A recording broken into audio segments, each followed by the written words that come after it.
ပရိသတ်များအားလုံးပဲမင်္ဂလာပါခင်ဗျာထိုင်းနိုင်ငံကအင်ရှင်ဖြစ်လက်ခံကျင်းပနေတဲ့စီးဂိမ်းပြိုင်ပွဲရဲ့အမျိုးသမီးဘောလုံးပြိုင်ပွဲတတိယနေရာလူပွဲမှာထိုင်းလက်ရွေးစင်မျိုးသမီးဘောလုံးသင်းကအင်ဒိုနီးရှားလက်ရွေးစင်မျိုးသမီးဘောလုံးသင်းကိုနှစ်ဂိုးကိုမရှိဆွဲရတဲ့နဲ့အနိုင်ရှိသွားခဲ့ပါတယ်ခင်ဗျာဒီပွဲစဉ်မှာထိုင်းလက်ရွေးစင်မျိုးသမီးဘောလုံးသင်းတော်ကောင်းပါတယ်ပြောရမယ်ဆိုရင်ဗျာကွင်းတစ်ချမ်းကျော်လောက်ကိုသူတို့ကစီးမိုးပြီးတော့ပွဲကိုအကြိုက်ထင်းချုပ်ကစားပြသွားခဲ့တာဖြစ်ပါတယ်ခင်ဗျာအင်ဒိုနီးရှားလက်ရွေးစင်မျိုးသမီးဘောလုံးသင်းကတော့အုပ်စုစင်းလုံးအတိုင်းပဲတနေရာချင်းလိုက်လိုအပ်ချက်တွေအရန်များပြခဲ့ပါတယ်ခင်ဗျပြောရမယ်ဆိုရင်ဗျာအာဆီယံအဆင့်မှာအင်ဒိုနီးရှားလက်ရွေးစင်မျိုးသမီးဘောလုံးအသင်းဟာတဆင့်လုံးနေတော့မှဖြစ်ပါတယ်ဒါပေမဲ့ဒီနေ့ပွဲစဉ်မှာသူတို့ရဲ့ခံစစ်ကိုကြည်ကြည်လေးကစားသွားခဲ့ပုံလေးတွေကတော့ကြီးကျူးစရာကောင်းပါတယ်ကောင်းတာအတက်တင်ကနေလေအင်ဒိုနီးရှားလက်ရွေးစင်မျိုးသမီးဘောလုံးအသင်းဟာထိုင်းဘက်ကိုပြန်လည်ထိုးဖောက်နိုင်တာလေးတွေရှိခဲ့ပါတယ်ခင်ဗျဒါပေမဲ့ဂိုးပေါက်တဲ့ကန်ချက်တွေထိရောက်တဲ့ချင်းချောက်မှုတွေတော့သိပြီးမလုပ်နိုင်ခဲ့ပါဘူး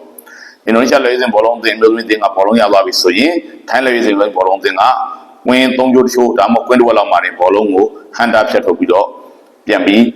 ကစားကွက်တဲသွားတာတွေကိုပဲကျွန်တော်မြင်ခဲ့ရပါတယ်ခင်ဗျထိုင်းလက်ရွေးစင်မျိုးသမီးဘောလုံးအသင်းကလည်းဒီနေ့ပွဲစဉ်ကိုရှေ့ဆန်းပွဲသဘောမျိုးလောက်ပဲကစားသွားခဲ့ပါတယ်ပြောရမယ်ဆိုရင်ဗျာသူတို့နိုင်မယ်လို့လုံးဝယုံကြည်တဲ့စိတ်မျိုးနဲ့ကိုထိုင်းလက်ရွေးစင်မျိုးသမီးဘောလုံးအသင်းကတက်တောင့်တက်တာနဲ့ကစားသွားခဲ့တာဖြစ်ပါတယ်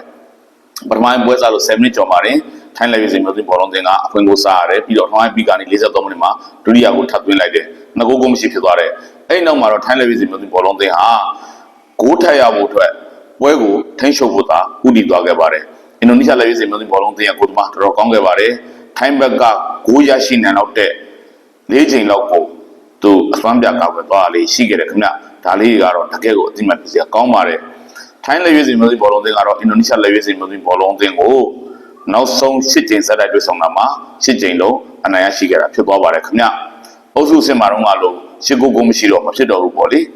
ထိုင်းကအရန်ကစားသမားအများစုကိုပဲဒီပွဲမှာထည့်သွင်းပြီးနေရာပေးသွားတယ်ပြီးတော့ဒုတိယပိုင်းအနိုင်ရရှိနေတဲ့အချိန်မှာရှုပ်ကစားသမားတွေကိုလူစားလဲထည့်သွင်းပြီးတော့ကစားကွက်ပိုင်းဆိုင်ရာစမ်းသပ်သွားတာတွေကိုကျွန်တော်တို့မြင်တွေ့ခဲ့ရပါတယ်ခင်ဗျာဟုတ်ကဲ့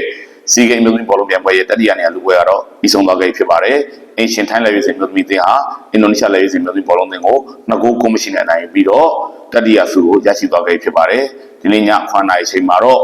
လက်ရှိချန်ပီယံဗီယက်နမ်လက်ရွေးစင်မျိုးသမီးဘောလုံးအသင်းနဲ့အုပ်စုရင်းကသူတို့ကိုအနိုင်ရရှိခဲ့တဲ့ဖိလစ်ပိုင်လက်ရွေးစင်မျိုးသမီးဘောလုံးအသင်းတို့ဟာဘောလုံးပွဲစဉ်ကိုရှင်မြန်ကစားတော့မှာဖြစ်ပါတယ်ခင်ဗျာစီဂိမ်းရွှေစိတ်ဆွေကိုဗီယက်နမ်ရဲ့ရသွားမလားဖိလစ်ပိုင်ရသွားမလားဆိုတာကျွန်တော်တို့စောင့်ကြည့်ရအောင်မှာဖြစ်ပါတယ်ခင်ဗျာကြည့်ရှုအားပေးပရိသတ်အားလုံးကိုအထူးပဲကျေးဇူးတင်ရှိပါတယ်ခင်ဗျာ